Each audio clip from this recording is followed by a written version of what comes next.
Hello, குஷிஸ் கிச்சனில் இன்றைக்கி சோள தோசை செய்கிறதுக்கு மெஷர்மெண்ட் காமிக்க போகிறேன். சோள தோசைக்கு 2 கப்பு இந்த கப்பால் சோளம் எடுத்திருக்கேன். 2 கப்பு சோளம் எடுத்துக்கணும். அதே கப்பால் 1.5 கப்பு புழுங்கல் அரிசி, இட்லி அரிசி இருக்குல்ல, அதை எடுத்துக்கணும்.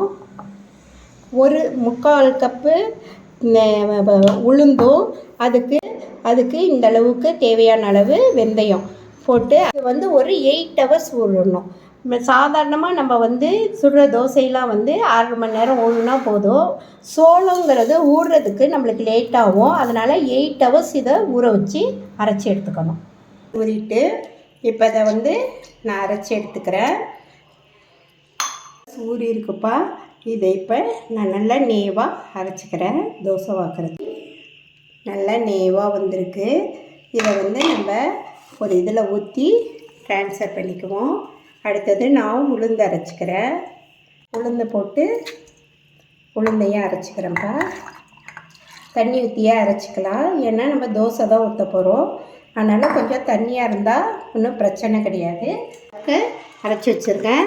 அதையும் அதில் ஊற்றிக்கிறேன். அந்த மாவில் அதே ஜாரில் கொஞ்சோண்டு தண்ணி ஊற்றி ஒரு ஓட்டி அதையும் ஊற்றிக்கிறேன். தேவையான அளவு சால்ட்டு போட்டுக்கிறேன்ப்பா. உப்பு போட்டுக்கிறேன். நல்லா நான் மிக்ஸ் பண்ணி விட்டுக்கிறேன். நல்லா உளுந்தும் அந்த சோளமாவும் நல்லா மிக்ஸ் ஆகணும். அப்போ தான் நல்லா நம்மளுக்கு பொங்கி வரும். புளிக்க வச்சிடணும். நம்ம அரைச்சி ஃப்ரிட்ஜுக்குள்ளே வச்சிடக்கூடாது. இதை புளிக்க வச்சிட்டிங்கன்னா இப்போ நம்ம அரைச்சி நைட்டு வச்சோம்னா காலையில் நம்ம தோசை ஊற்றிக்கலாம். இப்போ நான் காலையில் அரைச்சி வச்சுருக்கேன். நைட்டு நாங்கள் தோசை ஊற்றிக்குவோம். மாவு நல்லா கலந்து வச்சுட்டோமா, இது நல்லா புளிச்சு வரட்டும். புளிச்சு வந்தோன்னா நம்ம நைட்டு தோசை ஊற்றிக்கலாம். சோள மாவு எவ்வளோ அழகாக நல்லா புளிச்சு வந்திருக்கு, பொங்கி வந்திருக்கு. இப்போ நம்ம நல்லா கலக்கி விட்டுட்டு தோசை ஊற்றிக்குவோம். காஞ்சிட்டு இப்போ தோசை ஊற்றிக்கிறேன். நார்மல் தோசை மாரி நல்லா ரோஸ்ட்டாக நல்லா வரும்.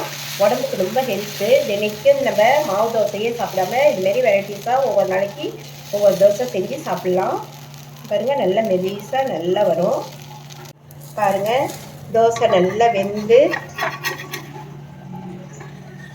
பெடல் மாதிரி வருது. நல்லா பெடல் மாதிரி பேர்ந்து வருது.